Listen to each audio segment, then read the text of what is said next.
ManualFinder is an unwanted program that you can notice in the system, along with some pretty unpleasant symptoms. Despite having its folder and files easily accessible, it may be quite hard to remove. In this video, I will explain why this unwanted program appeared and how to remove it. By definition, ManualFinder is a browser modifier virus, known for most as browser hijacker. This type of malicious apps parasites on web browsers and brings profit to their masters by showing advertised websites to the users. As there are no visible changes in web browser settings, users may struggle to understand where the issue comes from. The main problem that the hijacker causes is your web browser being impossible to use in a normal manner. You Google something and end up on a completely different search engine.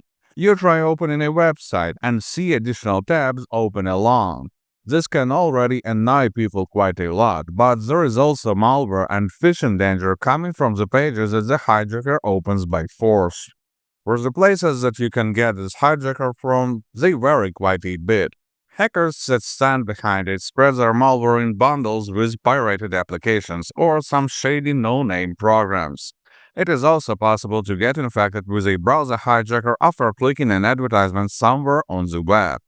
It may appear to you as less than serious malware, but this totally compensates for this by how easy it is to get it injected into your system.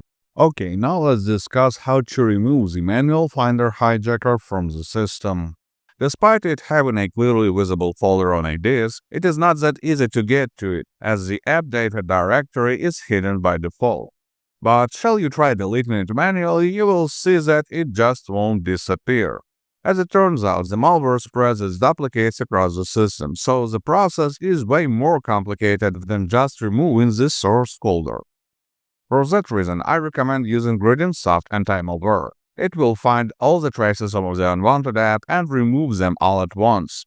Download it by the link in the video description and run a standard scan. It is more than enough to find and remove all the parts of the browser hijacker virus. The scan takes around 5 minutes. After the scan, click the Clean Now button to remove the detected files. I will also recommend you to reset browser settings. You can do it both manually and through the Gradient-Soft program. Just go to the Tools tab, opt for Reset Browser Settings here, and opt for the web browser you need. Then click Reset and wait for it to finish. Now the system is clean. Good luck and stay safe online.